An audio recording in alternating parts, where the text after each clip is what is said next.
عیسیٰ فیض صاحب کا نام لیا ہے. انہوں نے بڑی خوبصورت قسم کی انہوں نے انویسٹیگیشن کی تھی. جب وہ chief justice Lahore High Court Khawaja Sharif والا کیس آیا تھا, میں نے پورا وہ ان کی رپورٹ بھی پڑھی ہے, میں نے اس سے پوری کتاب بھی لکھی ہے. انہوں نے بڑی خوبصورت انویسٹیگیشن کی تھی. امپلیمنٹیشن نہیں ہوا, یہ ان کا کام نہیں تھا. ایک چیز ان کے ساتھ یہ حمود الرحمان صاحب جو تھے, جن کا نام آپ نے ابھی لیا, حمود الرحمان کمیشن تھا, ان کے جو برخوردار ہیں وہ بھی اس وقت پاکستان کے وہ ہیں, یہاں پہ سپریم کورٹ کے جسٹس ہیں.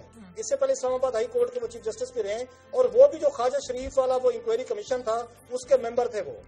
وہ ان کو لے لیں. تیسرا کوئی اور بھی اس طرح کا ٹاپ ایک جج لیا جا سکتا ہے. عمران خان صاحب اگر مناسب سمجھے اس تجویز کو ایکسپٹ کرتے ہوئے, جب وہ خود کہہ رہے ہیں ان کو اعتماد ہے, میرا خیال ہے ایک فیئر چانس مل جائے گا تو یہ شاید مسئلے کا حل نکل سکتا ہے. لیکن وہ ان کی ایک بات ہے جس میں عمران خان کہتے ہیں ان کی موجودگی سے غیر جانبدارانہ تحقیقات نہیں ہو سکتی. ایک آپ کلاس صاحب آپ کو یاد ہوگا, یہ ہم نے جو مظفر کا چھوٹی سی بات, مجھے بات سر کاشا بات رہ جائے گی, آدھی بات تھوڑی سی سر. جی عمران خان کو جو اعتراض ہے, جو کسی حد تک جسٹیفائی بھی لگتا ہے, وہ یہ سمجھتے ہیں کہ وہ ٹھیک ہے سپریم کورٹ آف پاکستان تو فیئر انویسٹیگیشن کرنے کی کوشش کرے گا, لیکن جنہوں نے جا کے ایویڈنسز دینے ہیں, جو الیکشن کمیشن آف پاکستان میں بیٹھے ہوئے ہیں, جو نادرا میں بیٹھے ہوئے ہیں, جو ڈسٹرکٹ کے آرઓز وغیرہ ہیں, وہ سارے کے سارے ان کی الیجنس جو ہے, جو ممبر بیٹھے ہیں الیکشن کمیشن کے, یا ریٹائر بابو کلب جو بیٹھا ہوا ہے, وہ نواز شریف صاحب کے نیچے کام کرتا ہے یا وہ انہی کی سنتا ہے, لہٰذا وہ ایویڈنس کو ڈسٹورٹ کرنے کی کوشش کرے گا. عمران خان صاحب کا یہ موقف ہے. اس کا ایک حل نکل سکتا ہے کہ آپ ابھی نیا الیکشن کمیشن نہیں لگا, یا میرا خیال جج صاحب ہیں, یہ جسٹس صاحب ہیں, وہ اس وقت ان کے قائم مقام ہیں, وہ ان کی ہیلپ کر سکتے ہیں. نادرا کا مسئلہ ہے, ایک بیوروکریٹ ہیں, نادرا کا چیئرمین ان کو لگایا گیا ہے. ایک اگر نیوٹرل بندہ نادرا کا چیئرمین لگا لیا جائے 1 مہینے کے لیے, 2 مہینے کے لیے, اور ایسے الیکشن کمیشن آف پاکستان کا آلریڈی ایک وہاں پہ سپریم کورٹ کے جج کیئر ٹیکر ہیں, نادرا میں نیا بندہ لے ہیں جس میں عمران خان صاحب راضی ہوں, تو میرا خیال ہے اس مسئلے کا حل یہ نکل سکتا ہے. طارق ملک بھی نیوٹرل تھے, طارق ملک بھی غیر جانبدار تھے. کلاسرا صاحب, ان کے ساتھ کیا حال ہوا؟ بڑی بار ہم ڈسکس کر چکے ہیں.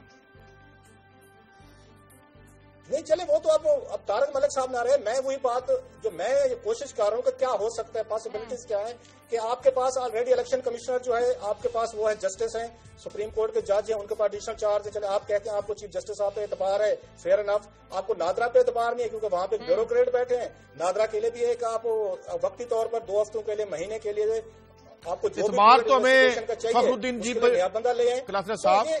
فخر الدین جی بھائی جو ہیں ہمارے, ان پہ ہمیں بڑا اعتبار تھا, ہر بندے کو اعتبار تھا ان پہ.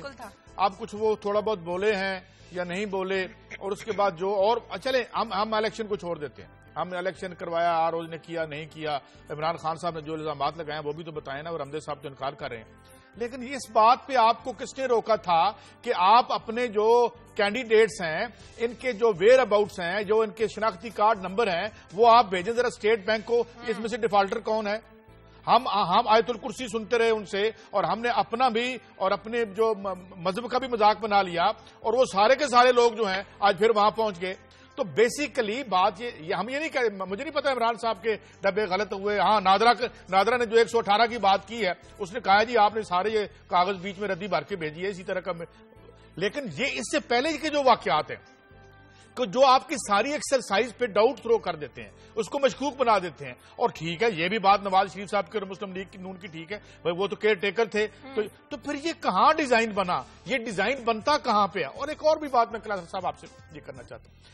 آپ کرتے, اچھا آپ اسٹیٹ ہے مثال کے طور پہ, کل انہوں نے الزام لگایا یہ جی ہر کسی کو خرید لیتے ہیں. وہ بھائی خرید لیتے ہیں اس لیے کہ وہاں منڈی لگی ہوئی ہے, یہ ون سائیڈڈ نہیں ہے. یہ اچھا اب ہم جو کل کی ان کی عمران خان کی تقریر تھی, اس سے لگتا ہے جیسے ساری تباہی اور بربادی جو مبینہ ہے اس کی وجہ نواز شریف صاحب جو ہے وہ خرید لیتے ہیں. اچھا بھائی, اچھا یہ ان کی رائے ہے, مجھے نہیں پتا غلط ہے یا صحیح ہے, لیکن اگر اس کو تھوڑی دیر کے لیے for the sake of argument یہ مان لیں کہ جناب یہ صحیح ہے, تو حضور یہاں کوئی منڈی لگی ہے تو خریدتے ہیں نا. یہاں پہ عالم یہ ہے, ایک FIA کا چھوٹا سا کیس تھا کلاسرا صاحب, یہاں پہ فراڈ کر کے گیا وہ فیوچر کنسرنز والا, اور میں نے بڑے بڑے لوگوں کو دیکھا, چیمبر آف کامرس کے ایک, میں نام نہیں لے سکتا ان کی اجازت کے بغیر, وہ بھی لٹ گئے. اس کو نہ FIA روک سکی, وہ ہنستا کھیلتا باہر نکل گیا. یہاں پہ بات یہ ہے کہ اگر ٹکرانا ہے تو اس نظام سے ٹکرائیں, جس طرح آج ہم لوگ دنیا کی ٹرانسمیشن میں آپ بھی رات کو ہوں گے کہ نظام بدلے گا یا چہرے بدلیں گے. تو بات یہ ہے کہ یہ نواز شریف صاحب ہوں, اے بی سی ڈی کوئی بھی ہو, جو اس سسٹم کو استعمال کرتا ہے مبینہ طور پہ اگر کرتا ہے تو وہ اس لیے کرتا ہے کہ وہ اس سسٹم میں منڈی لگی ہوئی ہے.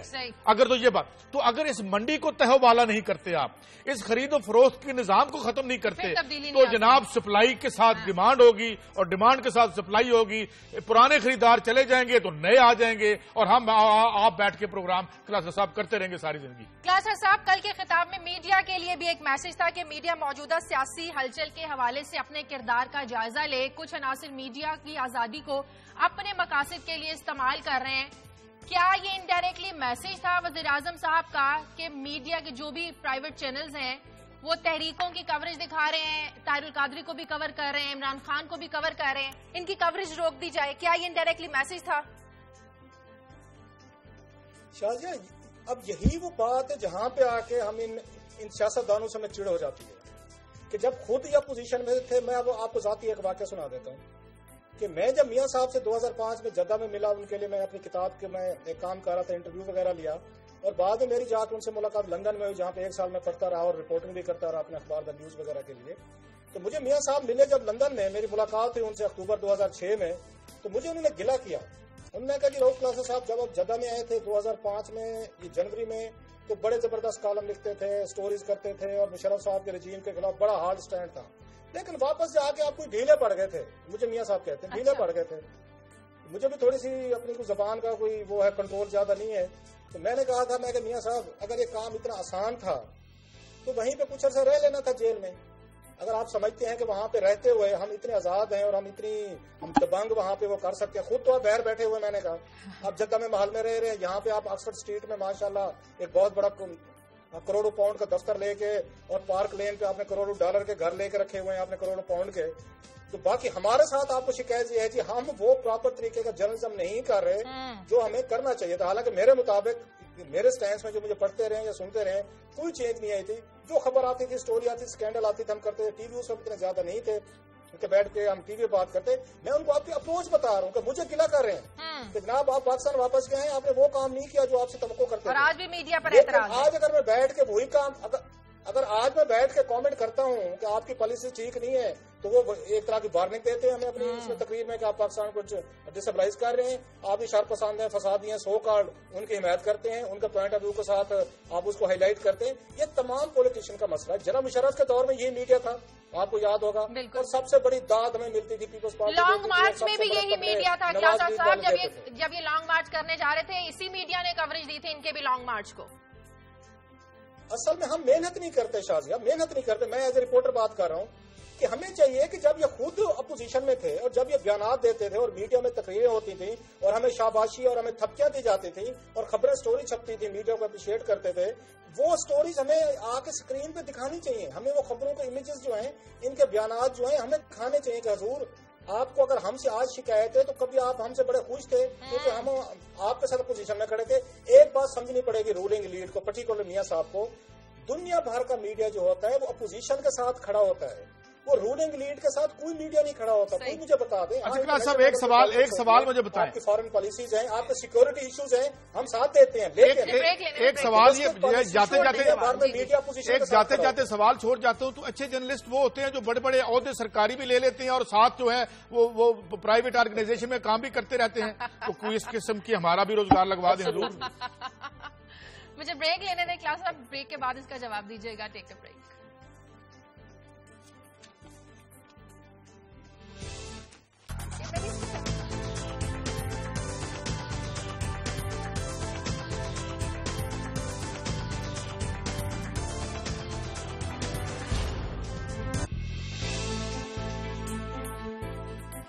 بریک کے بعد خوش آمدید. قائد صاحب, کیا یہ بات سچ ہے کہ جب کوئی معاشی نظام اور اس کے ذرائع پیداوار معاشی ترقی دینے سے قاصر ہو جائیں تو پھر معاشرہ ایک جمود کا شکار ہو جاتا ہے اور پھر بحران جنم لیتا ہے؟ تو کیا یہی بحران انقلاب کی وجہ بنتے ہیں؟ آپ نے ایگزیکٹ جو ہے وہ پوائنٹ آؤٹ اور تشخیص کی ہے اس کی. بالکل یہی بات ہے کہ آپ جب سوسائٹی کو ترقی نہیں دے سکتے تو اس کے نتیجے کیا نکلتے ہیں. میں ابھی آج دنیا نیوز میں, دنیا اخبار میں خبر لگی ہوئی ہے ناجی صاحب کے کالم کے بالکل نیچے, جس میں میں پڑھ رہا تھا کہ عبداللہ بستی نے ایک شخص نے ہاشم نامی شخص نے کیا کیا کہ وہ جب گھر سے گیا تو اسکول میں بچوں کو لیا.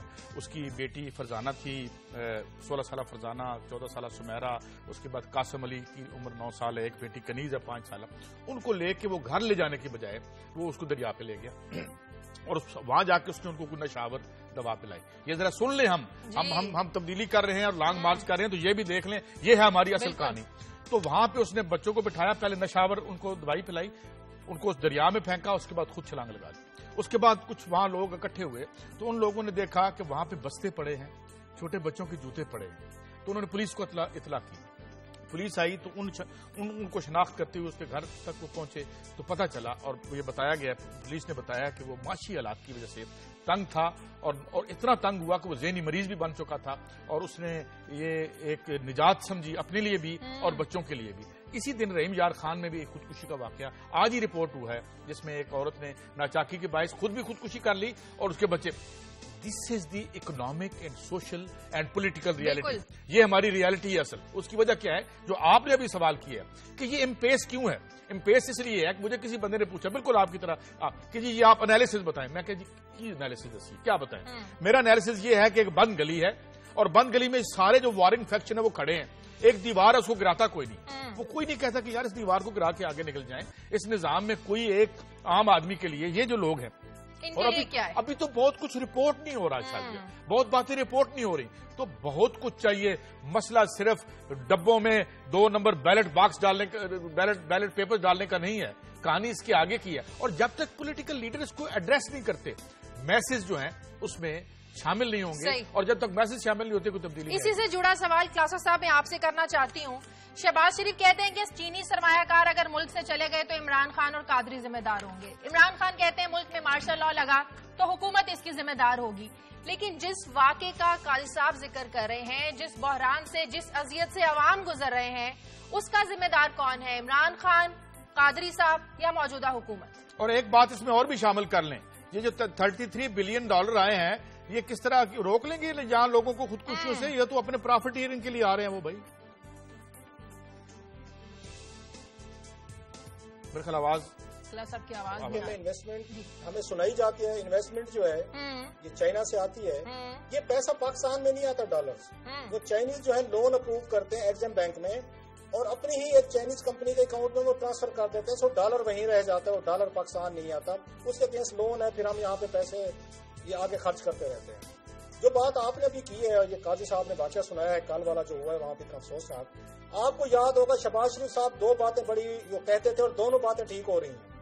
ایک وہ ہمیں 2008 سے وہ روزانہ سناتے تھے, حبیب جالب کی وہ نظمیں بھی سناتے تھے گا کے بڑی سریلی آواز میں, اور یہ بھی ساتھ میں ہمیں ایک طرح کے نوید سناتے تھے کہ خون انقلاب آ رہا ہے.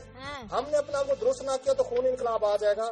ایک تو خون انقلاب آ چکا ہے, اور ان کو اپنے جو کامریڈ ہیں, انقلابی کامریڈ ہے میرا خیال نواز شریف اور شہباز شریف صاحب کو جا کے ان کو گلے لگانا چاہیے, ان کو گولیاں نہیں مارنا چاہیے, کیونکہ وہ تو خود کہتے تھے کہ انقلاب آ رہا ہے اور خون انقلاب آ رہا ہے, اگر ہم ٹھیک نہ ہوئے, اور وہ ٹھیک نہیں ہوئے. ایک بات وہ یہ کہتے تھے ان کی پوری ہوئی ہے. دوسری بات شہباز شریف صاحب یہ کہتے تھے, مثال دیتے تھے حضرت عمر کی, کہ اگر دریا دجلہ یا فرات کے کنارے بھی ایک کتا بھی مار گیا تو قیامت والے دن میں خدا کو اس کا جواب دینا پڑے گا. یہ شہباز شریف صاحب کا بڑا مشہور زمانہ کوٹ تھا ان کا. ایک حبیب جالب کی نظمیں کوٹ کرتے تھے, دوسرے حضرت عمر کا یہ جو کوٹ ہے یہ کرتے تھے. تو اب یہ جو 5 آپ ہمیں قاضی صاحب نے بھی واقعہ سنایا ہے, ان 5 کا بھی جو جواب ہے اگر انہی کی بات کو سامنے رکھا جائے تو یہ بھی شہباز شریف صاحب کے کھاتے میں جائے گا. اگر معاشی انہوں نے حالات کی وجہ سے کیے, اس سے پہلے 14 بندے تو وہ قتل ہو چکے ہیں آپ کے سامنے. ان کا حساب کتاب کیا ہوگا, کیسے ہوگا, وہ علیحدہ بات ہے. ہم حساب کتاب مانگ رہے ہیں جنہوں نے, ایک باپ نے پتہ نہیں کس اذیت سے آج اپنے بچوں کو اس طرح مار کے انہوں نے پہنچا ہے. یہ سارے کا سارا حساب کتاب انہوں کے اس میں آئے گا. یہ لوگ اپنے بچے, اپنے دماغ, اپنی بچیوں ان سے آگے دیکھ ہی نہیں رہے. اسی لیے جو بات قاضی صاحب بھی ہمیشہ کہتے رہتے ہیں, اور خود اچھا شہباز شریف صاحب کو احساس بھی تھا اس چیز کا کہ جتنی سوشل ڈسپیرٹی ہوتی جا رہی ہے, اکنامک آپ کی ڈسپیرٹیز ہو رہی ہے, امیر سے امیر تر ہو رہا ہے, غریب سے تر ہو رہا ہے, انہیں پتا تھا, احساس تھا کہ یہ کام ہوگا, خون انقلاب آئے گا. اب انقلابیوں پہ گولیاں نہ چلائیں, اب انقلابیوں کو آگے کنٹینر نہ کھڑے کریں, کیونکہ آپ جائیں, وہ کامریڈ ہیں آپ کے اپنے بھائی ہیں, آپ خود بھی ماشاء اللہ ریڈیکل کہتے ہیں اپنے آپ کو, ان کو ویلکم کریں, ان کو گلے لگیں, انقلاب کی قیادت کریں, اور آپ بھی جائیں اسلام آباد جائیں ان کے ساتھ.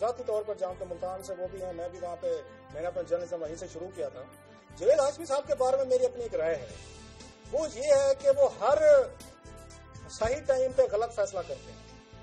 جب وہ یہاں پہ لڑائی جھگڑے کے لیے چاہیے تھا, جنرل مشرف صاحب کی یہ جیل میں بیٹھنا تھا, تو ہاشمی صاحب نے اپنی سروسز پیش کی. میں اس دن موجود تھا پریس کانفرنس جو انہوں نے کی تھی پارلیمنٹ لاجز میں, اور کارگل پہ جو لیٹر تھا انہوں نے پڑھا اور اس کے بعد ان کو اٹھا لیا گیا اور 5 سال جیل گزاری اور بڑے فخر سے گزاری انہوں نے. جب موقع آیا کہ ان کو پھل ملتا, وہ پی ایم ایل نواز میں رہتے, یہ پارٹی پاور میں آ رہی تھی, سب کو پتا تھا کہ انہوں نے پاور میں آنا ہے, تو مصروف نے فوری طور پر اپنی پارٹی چینج کر کے طریقے انصاف میں چلے گئے. اب جب کہ اور جو ان کو وزارتیں ملنی تھی, کچھ اور کچھ سلے ملتے, صدر بنتے نہ بنتے ہوئے علیحدہ کہانی, لیکن کچھ نہ کچھ تو ان کو بھی مل جاتا. 5 سال جیل میں رہے, انہوں نے بھی قربانیاں دی تھی, میاں صاحب سے زیادہ قربانیاں دی تھیں. اب جب کہ یہ سب کو پتا چل چکا ہے کہ عمران خان صاحب اس سسٹم کو نہیں چلنے دے رہے, اور مجھے یہ ڈاؤٹ ہے کہ یہ رپورٹس بھی آ رہی ہیں کہ شاید ستمبر کے آگے کام نہ چل سکے اس حکومت کا. جب انہیں ضرورت تھی کہ وہ عمران خان کے ساتھ کھڑے رہتے کیونکہ میاں صاحب کا یہ سسٹم نہیں چل رہا, اسی وقت انہوں نے وہاں سے کشتی سے چھلانگ لگا دی ہے. میں نے کالم بھی لکھا تھا روزنامہ دنیا میں, کہ اس میں نے ایک بات لکھی تھی کہ ان کو چاہیے تھا جاوید ہاشمی صاحب کو کہ یہ اس دن ریٹائرمنٹ کا اعلان کر دیتے جس دن کلثوم نواز اور خواجہ سعد رفیق صاحب کے گھر ان کو منانے آئی تھیں. میرا یہ خیال ہے اس دن ان کو سیاست چھوڑ کے واپس مخدوم رشید ملتان چلا جانا چاہیے تھا. انہوں نے بڑی سیاست کی, بڑا نام کمایا, عزت کمائی, بڑا ایک کنسنسس تھا, اور میں سمجھتا ہوں کہ ان کی جگہ لے سکتے تھے. یہ جو بابا جمہوریت جن کو ہم کہتے ہیں نصر اللہ صاحب, ان کی جگہ یہ لے سکتے. میں اس پہ ٹیک دینا چاہتا ہوں. بات یہ پہلی بات تو یہ کہ مجھے نہیں لگتا یہ ان کا فیصلہ تھا. لگ یہ رہا تھا مسلم لیگ نون کی لیڈرشپ کو کہ قد ان کا کہیں بڑھ نہ جائے. ہم ہمیشہ اپنے ساتھ جو ہے ایک بات. دوسری بات یہ ہے کہ ٹھیک ہے ان کو نہیں, بہت سارے اور لوگوں کو بھی شاید ریٹائرمنٹ لے کے آرام کرنا چاہیے, تو بہت سارے لوگ سیاست کر رہے ہیں اس ملک میں. لیکن معاملہ یہ ہے کہ اس وقت ان کے جانے سے یہ بھی عمران خان صاحب کو سمجھنا چاہیے ان کی طاقت ان کے ارد گرد جو ڈیکوریشن پیسز ہیں وہ نہیں ہے, ان کی طاقت ورکروں میں ہے. اور یہ ورکروں نے جانا ہے وہاں پہ, تو جو ان کا کھیل بننا ہے یا نہیں بننا.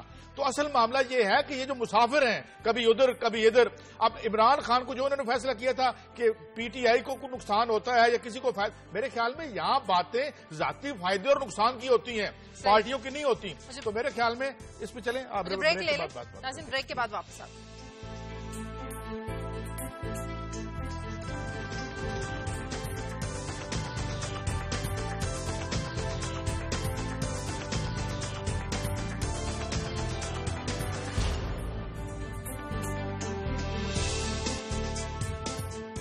بریک کے بعد خوش آمدید. قائد صاحب جو بات ابھی کلاسز صاحب بھی کر رہے ہیں, ایسے موقع پر جب تحریک انصاف کا آزادی مارچ جس کی تحریک اپنے عروج پر ہے, جاوید ہاشمی کی ناراضگی اور تحفظات کتنے معنی خیز ہیں؟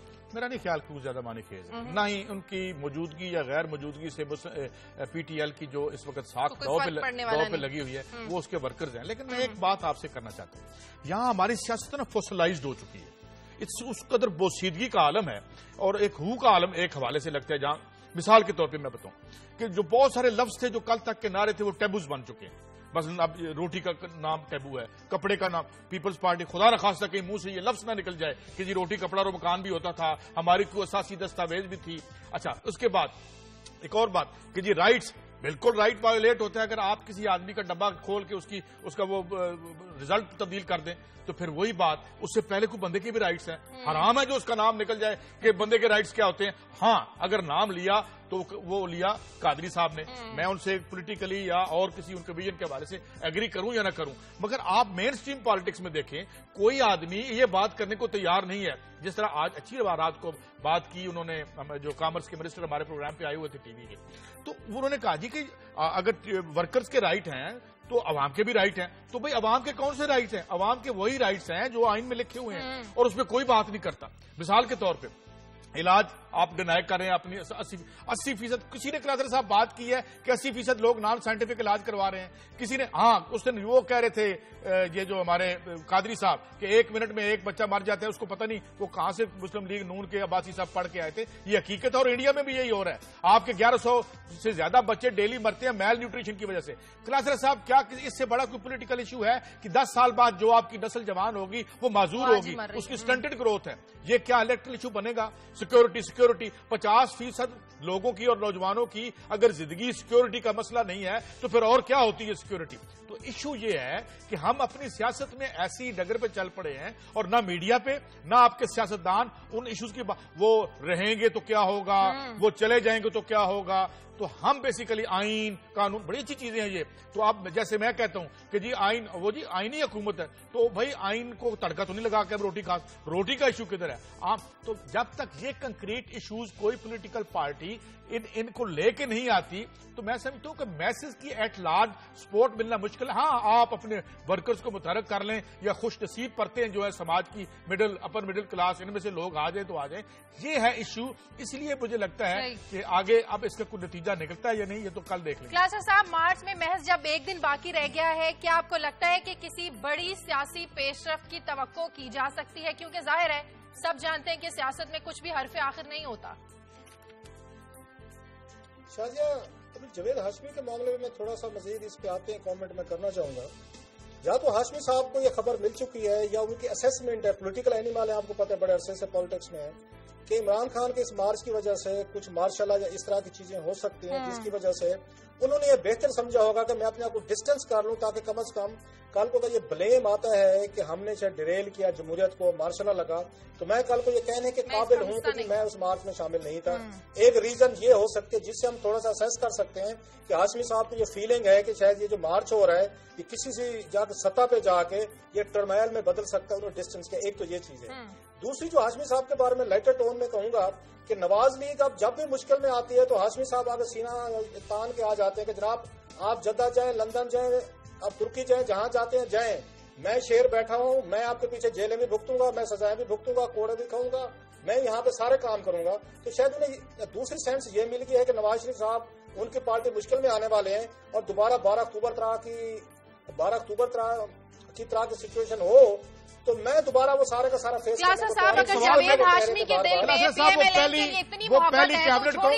پہلی کیبنٹ کس کی تھی جس میں وزیر بنے تھے ہاشمی صاحب؟ مارشل لا میں تھے سر, مارشل لا میں بنے تھے. یہ ساری نرسری ادھر سے لگی. ہاں بعد بڑی ویلینٹلی وہ لڑے بھی لیکن سارے آئے تو ادھر سے ہی. میں یہ سمجھتا ہوں ہاشمی صاحب کے لیے بڑا آنریبل ڈے وہ تھا جس دن کلثوم نواز ان کو منانے آئی اور وہ پی ٹی آئی میں جا رہے تھے. میں اس کو رپیٹ کروں, میں نے کالم لکھا تھا روزنامہ دنیا میں کہ ہاشمی صاحب کو ایک روایت کے مطابق ان کو اس سے ریٹائر ہو جانا چاہیے. اگر وہ نواز لیگ میں واپس نہیں جا سکتے تھے کلثوم صاحبہ کے کہنے پہ ان کو ریٹائر ہو کے گھر چلے جانا چاہیے تھا. بڑی عزت کمائی تھی, بڑا نام تھا ہاشمی صاحب کا اور بڑی عزت اور ریسپیکٹ رہتی کہ انہوں نے جناب مشرف کو مارشل لا میں دبنگ طریقے سے جیل بھگتی, بہادروں کی طرح جیل بھگتی. لیکن اب یہ دیکھ لیں کیا کر رہے ہیں ان 2-3 سالوں میں. مجھے ذاتی طور پر پتا ہے کہ عمران خان صاحب ان سے خوش نہیں ہیں. وہ کیوں خوش نہیں ہیں اس کی کچھ ریزنز ہیں, اس کی وجوہات ہیں. لہذا عمران خان صاحب میں کہہ رہا ہوں وہ ہرگز اس بات پہ حیران بھی نہیں ہوں گے, پریشان بھی نہیں ہوں گے اگر ہاشمی صاحب ان کا مارچ چھوڑ کر چلے گئے. اور قاضی صاحب ٹھیک کہہ رہے تھے ان کے مارچ پہ اس سے کچھ زیادہ فرق نہیں پڑنے والا. ہاں یہ ضرور ہے کہ ہاشمی صاحب کے دل میں نواز شریف صاحب کی محبت ہمیشہ کے لیے موجود تھی. انہیں پتا تھا کہ وہ غلط فیصلہ کیا ہے انہوں نے پی ٹی آئی میں جا کے. یہ ان کو احساس تھا کہ جاوید ہاشمی صاحب کو اس احساس کے میں شکل نظر آ گئی. قومی اسمبلی میں بھی انہوں نے 2-3 دفعہ تقریریں کی, نواز شریف کو لیڈر قرار دیا. لہٰذا ممکن ہے کہ اب نواز شریف صاحب کا یہ دل میں بھی تھوڑا سا سافٹ کارنر ان کے لیے پیدا ہو تو وہ دوبارہ جائیں. لیکن میں سمجھتا ہوں انہوں نے آ کے غلط فیصلہ کیا ہے. جب یہ مارچ ہو رہا تھا آپ بیٹھے تھے پارٹی میں, پھر آپ کو کھڑے رہنا چاہیے تھا. اچھے برے نتائج جو بھی نکلتے پھر کلیکٹو لگتے, لیکن وہ ڈر گئے ہیں کہ اگر مارشل لا لگتا ہے تو ان پہ یہ الزام نہیں آنا چاہیے کہ وہ اس کے شرکا میں شامل تھے جن کی وجہ سے مارشل لا لگا. صاحب خدا نہ کرے کہ لگے, لیکن بات یہ ہے کہ جب لگا تھا جو پرویز مشرف صاحب کے ساتھ تھے ذرا ان کے ویئر اباؤٹس دیکھیں نا, ان کے 80% کہاں ہیں. اور میں ایک اور بھی بات کر دوں, ابھی ایک respected member of our civil society ہیں طاہرہ عبداللہ صاحبہ نے مجھے میسج بھیجا ہے. وہ کہہ رہی تھی poverty, hunger, in employment, denial of basic human rights تو یہ ہمارے ہاں سول سوسائٹی میں یہ چند آوازیں ہیں خلاصہ صاحب، سیاست کے میدان میں سے ہم بیسک ہیومن رائٹس ان کو شامل ہی نہیں، ان کو یہ ہمارے ڈسکورس کا حصہ ہی نہیں رہے. تو اچھی بات ہے اگر ان کا ذکر بھی ہو جائے، کم از کم ہمارے پروگرام میں ہی ہو جائے. جاتے جاتے کل بھی آپ یہ آڈیٹر جنرل والی خبر نہیں کر سکے، میں چاہ رہی ہوں تھوڑی سی ڈیٹیلز آپ ہمارے ساتھ وہ شیئر کر لیں. کیوں پی پی پاکستان پیپلز پارٹی اور مسلم لیگ نون متحد ہو گئی ہے اس معاملے پر؟ 1 منٹ ہے ہمارے پاس. اب شازیہ آپ یہ دیکھیں کہ جب اتنا بڑا ٹرمائل چل رہا ہے ملک میں، کوئی یعنی خدشہ ہے کہ پارلیمنٹ کا فیوچر سٹیٹ پہ ہے، اس وقت پی ایم ایل نواز نے اور یہ پیپلز پارٹی نے وقت نکال کے ریزولوشن موو کی ہے اختر بلند رانا صاحب کے خلاف کہ جناب ان کو ہٹایا جائے، ان کی جواب طلبی کیجیے بلا بلا.